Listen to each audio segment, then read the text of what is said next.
Welcome back, everyone, to the deep dive. Today, we are going to look at what is happening with social media. Like right now, in 2025, we've got this really interesting article, actually, Yeah. from RyeManagency.com, and it's called, let me see, just making sure I get it right. Okay, yeah. Social Media in 2025, Emerging Platforms and Trends Every Business Should Watch. Uh, It was just published, too. yeah, it's really forward-looking. It's not just about like what's popular this second. It really tries to help you see where things are going and why those changes matter, like for how we connect with each other online. Exactly. And I think for us in this deep dive, what we want to do is try to pull out those really important insights from the article so you can get right to the point, and understand what's actually significant in the social media world without having to read through all the details. I mean, there's a lot there.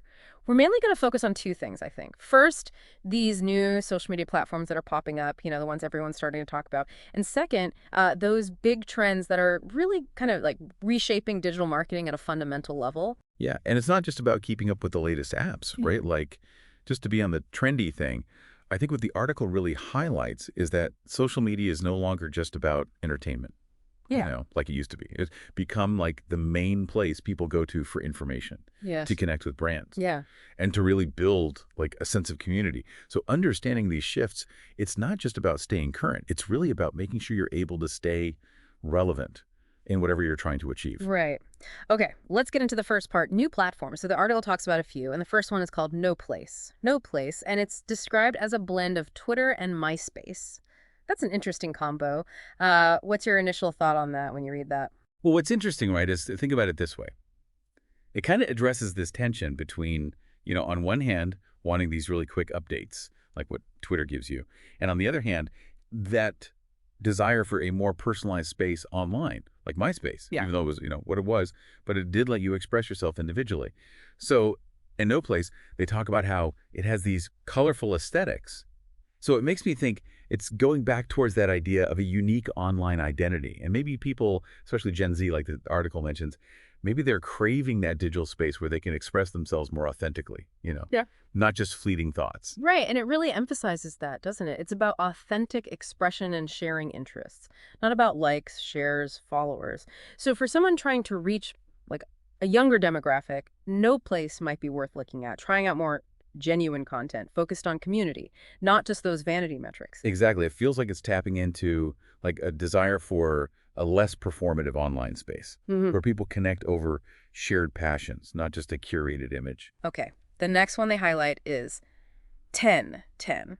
And this one's described as real-time voice chat, almost like a walkie-talkie, so it's definitely different from all the text and image-heavy platforms we're used to, right? What potential do you see in that for connecting with people? I think the most obvious thing is that immediacy. When you hear someone's voice, there's just a different level of intimacy there. And while it says teens are the early adopters, it seems to be gaining traction with other age groups. So maybe there's a broader, like, longing for those quick, real audio interactions. Think about it. Your voice carries so much more nuance, so much more personality than text alone. And it goes back to that theme of authenticity we talked about. Voice just adds a much richer, more human element. And they even mention the potential for like voice-based brand experiences or even exclusive drop communication. So imagine you're launching a product and you can just like do a quick audio announcement directly to your followers on 10 to it just feels much more direct, almost like a personal message. Totally. It definitely cuts through the noise of all those credit feeds. Hmm. It's a very direct line, though, I guess. It would require a shift in how you think about creating content, right? Yeah. If it's more audio focused, how would you change how you talk to your customers in a real-time audio format? All right, moving on to one that's been around for a bit, Be Real. It's still pretty distinct though, right? The whole idea is one spontaneous, unedited photo each day, no filters, no staging. It's the opposite of what we usually see. So what do you think explains its popularity, even now, with everyone trying to curate this perfect online image? I think Be Real really resonates with, like, a lot of us, actually, who are kind of tired of those super polished, sometimes even unrealistic portrayals of life you see everywhere online, right? I mean, look at that from your own experience. People are craving something more genuine. They want a real glimpse into what others are actually doing. It's a pushback against that pressure to always present a flawless image of yourself online. Right. And for brands, the article kind of suggests that this is a cue to step back from those overly produced ads, maybe lean into something more authentic, more behind the scenes content, unscripted moments. It's about showing the human side of the brand, the people, not just the logo, Absolutely. It's challenging brands to be more transparent, show their imperfections, those genuine moments, and sometimes that can actually build more trust and relatability. which is counterintuitive, right? Okay, so then there's Threads. This is Meta's text-based companion to Instagram. So in a world that is so visual, what role do you see a platform like this playing? Something focused primarily on text. It seems like Threads is trying to create a space for conversations that are, I guess, more open, less chaotic, compared to some of the, bigger platforms that are very algorithm driven. Now, if you're already on Instagram, the good thing is it integrates really well with the whole Meta ecosystem, so it's easy to, expand your online presence, repurpose content, and keep a consistent brand voice across everything. It's interesting that Meta still sees this need for text, even with everything else they have. Like, there's still a demand for those quick thoughts or more nuanced discussions, the stuff that doesn't necessarily need a visual. What kind of text-based content do you think would really work well in that kind of environment? Probably those, like quick updates, brief commentary, maybe some direct conversations with your audience. Yeah. So it allows for a different kind of engagement than image or video platforms. All right, last one in terms of new platforms, AirChat. This one blends audio and text, so people share voice notes, but it also gets transcribed into text automatically. It sounds like a good bridge between different communication styles. What's really neat about AirChat is that you get both the tone and the context of voice, Yeah. which adds like a layer of depth that text usually lacks. Right. But you also get that written record, so it's accessible. Or some people just prefer to read. The article says it would be good for thought leadership, podcast snippets, or founder-led conversations. Where those nuances in your voice can really make a difference and create a more personal connection with people. Yeah, it's like adding more personality and emotion to online communication without losing the convenience of text. This could be really powerful for building closer relationships with your audience. I agree. It's a richer way to engage. You get that immediacy of audio, but the accessibility of text too. It can be really valuable depending on what you're trying to communicate. Yeah. And who you're trying to reach. Okay, so those are some of the new platforms coming up. Now let's look at these trends. The article highlights a few key trends shaping social media marketing in 2025. The first one is the evolution of video. They say short-form video is still king, but they also talk about a resurgence of longer video content. So how should you think about your video strategy when things are changing like this? I think the most important thing is to be versatile. So those short, attention-grabbing videos, they're still essential for getting your message across quickly. Right. But the comeback of longer-form content, that tells me audiences are also looking for more in-depth stories, more engagement, and the platforms themselves are adapting. They're adding features to support both. So a good strategy probably involves a mix and making sure that no matter how long your video is, it has to be captivating from the very beginning. That makes sense. It's not about choosing one over the other. It's about understanding what each length is good for and using them to meet the needs of your audience. Right, exactly. So a short video might be great for just raising awareness, but then you might use a longer one for like tutorials, in-depth discussions on topics your audience cares about, or more detailed brand narratives. Okay. The next trend they talk about is cultural relevance. They call it the new currency. So what does that actually mean for brands? Like, how do you be culturally relevant in a way that connects with people? Being culturally relevant is not just about knowing the latest slang or memes. It's deeper than that. For you to be truly successful, you have to understand your audience's values. Right. Be aware of the social and cultural conversations happening that matter to them, and then engage in those conversations in a way that's authentic and appropriate. So they really emphasize that brands need to be purpose-driven, have a distinct personality.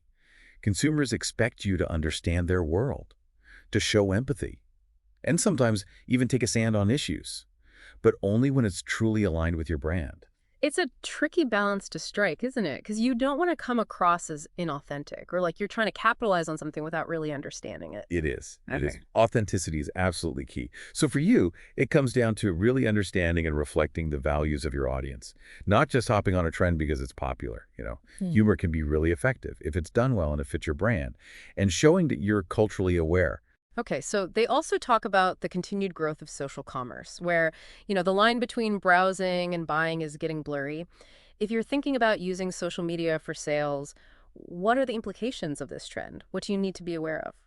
Well, the most important thing is that you need a seamless in-app purchase experience. Ah. It's not enough to just show your products anymore. You have to make it super easy for people to go from like seeing a product to buying it without ever leaving the platform.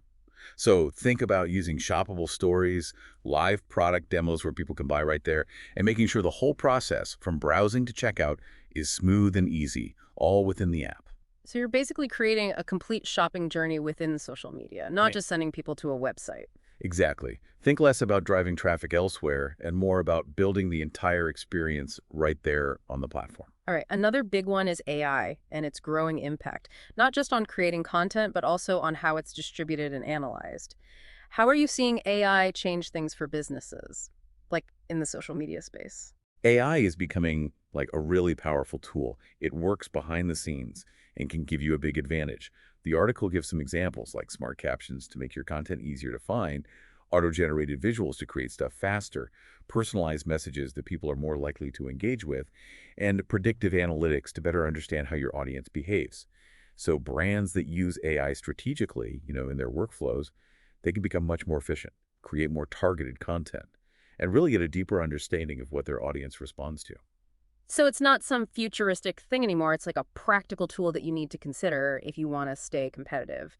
But the article also cautions against losing that human touch, right? Right, exactly. For you, AI should be a tool that helps you, not something that replaces human creativity or connection. It can do the repetitive tasks, or the stuff that's heavy on data.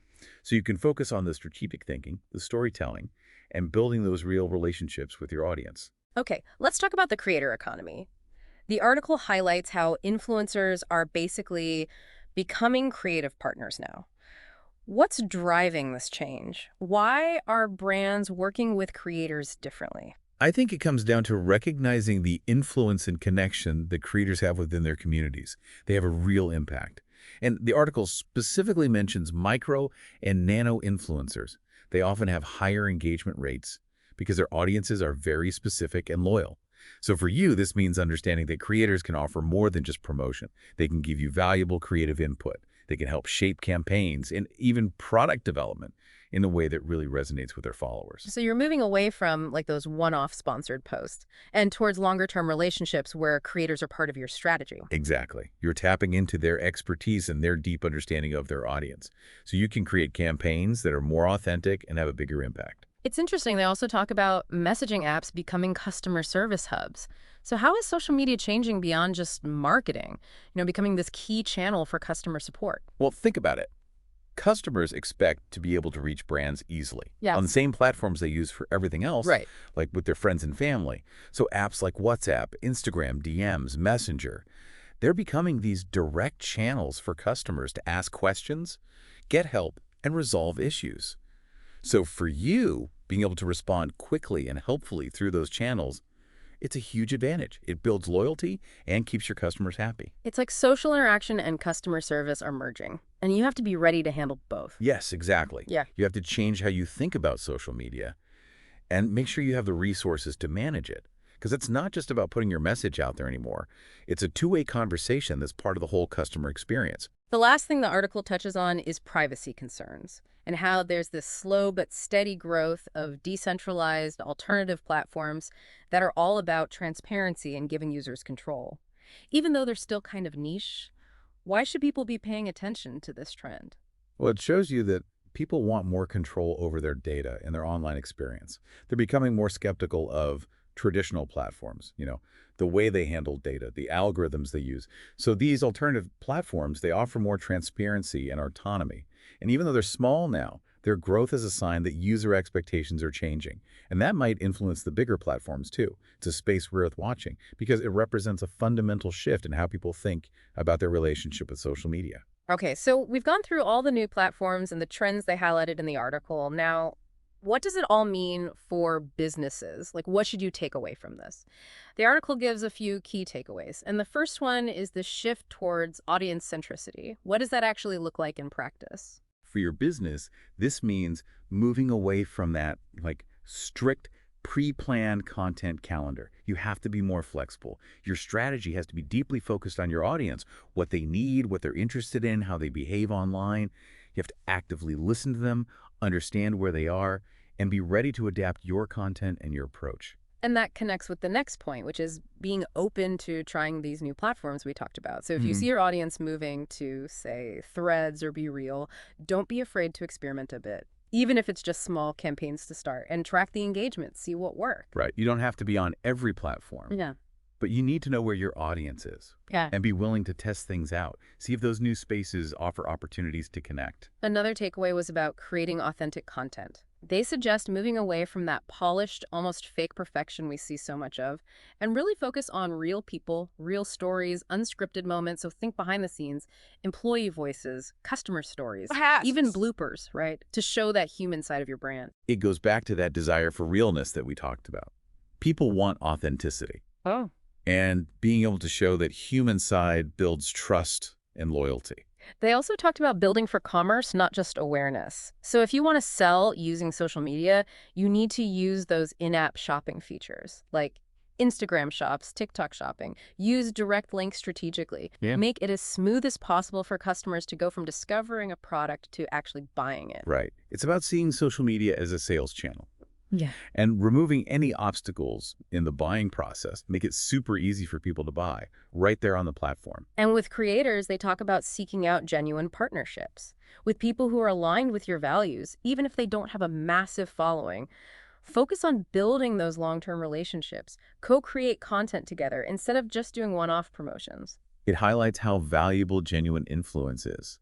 Often those creators with smaller, more engaged communities can get you better results than someone with a huge following that's not as targeted. They also talked about using AI strategically, emphasizing that it should help you, not replace you. So use it for brainstorming, summarizing, maybe even editing. But the final content, it should always feel like it's coming from you, from your brand. It's about using AI to be more efficient and get insights, but always maintaining that human element. Your brand's personality should always come through. And lastly, they talk about treating your direct messages like VIP support. Be there to answer questions quickly, solve problems, and have real conversations in the inbox. It's a way to turn followers into loyal customers. It shows how important social media is for customer service now. Mhm. Responding quickly and helpfully through DMs can really improve the whole customer experience Yeah. and build stronger relationships. So taking all of that in from this remanageandsee.com article, social media in 2025 is becoming much more human-centered, more dynamic, and more community-driven.